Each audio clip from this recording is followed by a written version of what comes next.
Hello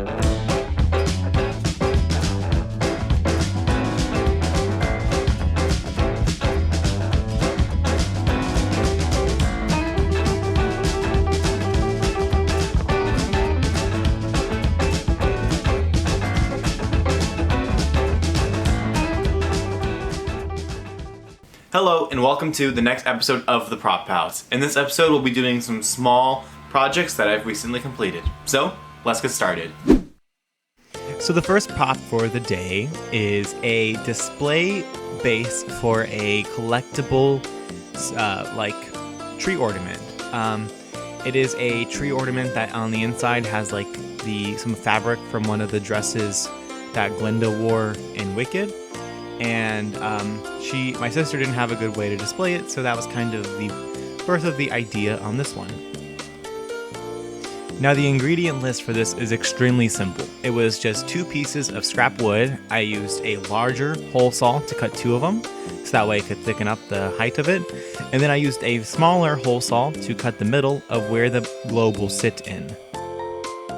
So after we got the main hole put in, we checked to see how the globe sat, and it was a bit too easy to slide and fall over. So we widened up the hole and made it angular by using everyone's favorite tool, the rotary tool. So after widening up the hole, we used some very high grit sandpaper to sand down any of the tear out that the hole saw may have caused. And now it's time to make a sandwich, but not the kind of sandwich you're thinking of. It's time to glue it together using wood glue. Now, normally you would just kind of clamp any of the 2 pieces together, but I was afraid that the clamps I was using would dent the wood, that the wood might be a bit too soft for it. So what I did was I used 2 scrap pieces of wood after we had glued the pieces together, put them on top and on bottom of the base, then used 2 clamps and made a big sandwich out of it.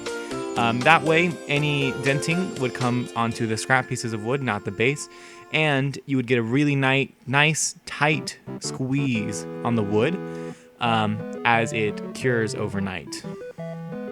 And make sure to wipe away any excess glue now, so you have to sand less later.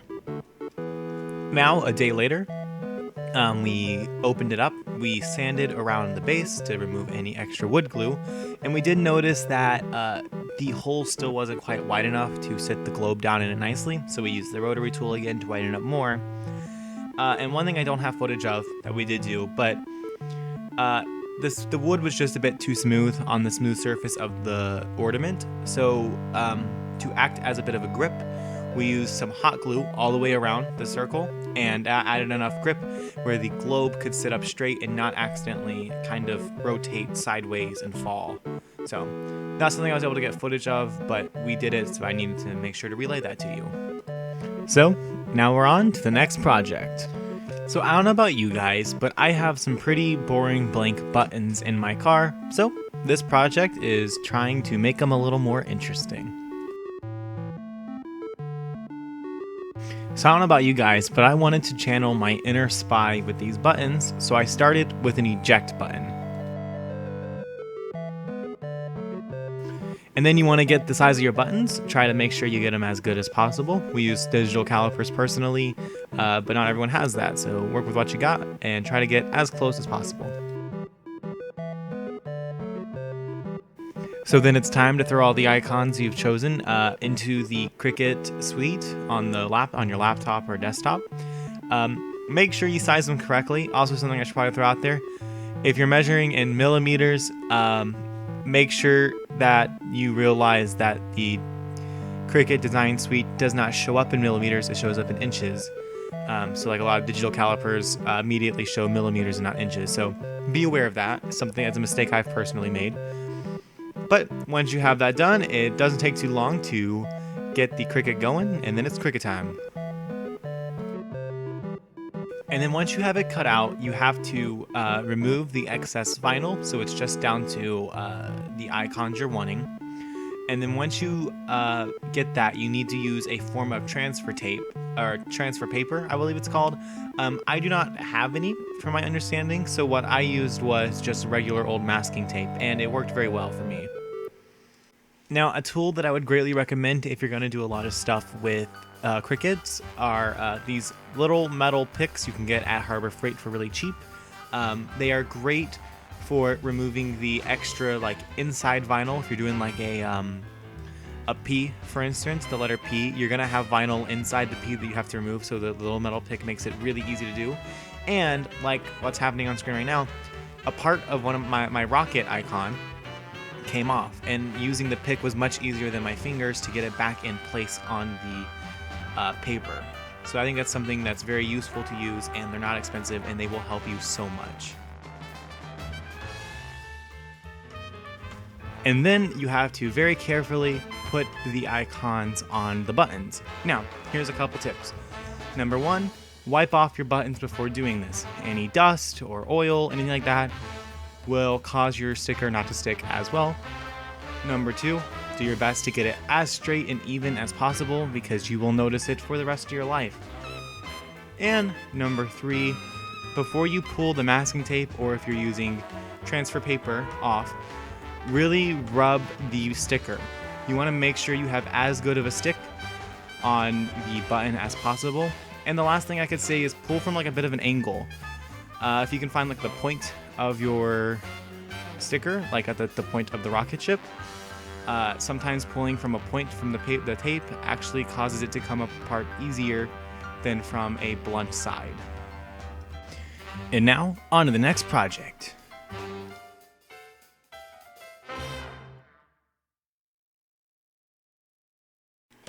So the next project is a 3D printed one. They are actually bookends that are themed to the game franchise Portal. There were several different bookends that I really wanted to do, but I really liked these for a couple different reasons. Number 1, I think it's pretty funny how you can have a guy going through one side of your books and then he'll come out the other. But the other thing I like is it's understandable. Even if you don't know the Portal franchise, you can get what's going on from it, and I do like that. I think it's something that is comedic for anyone, if that makes any sense.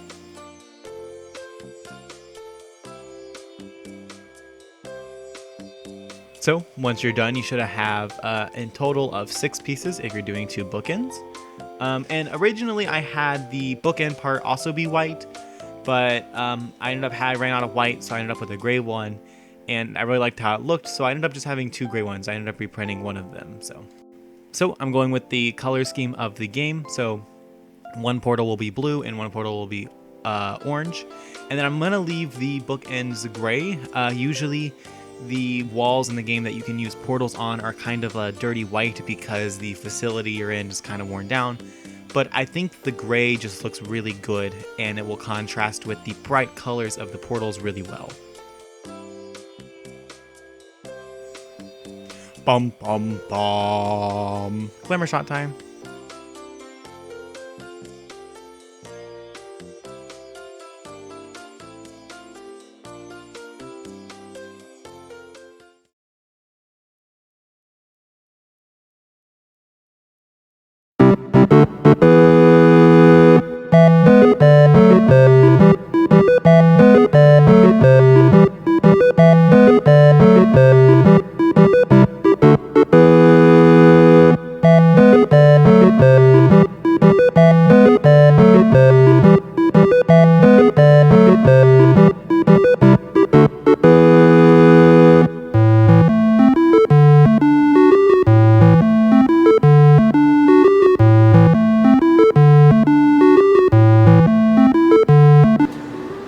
That's another episode in the books.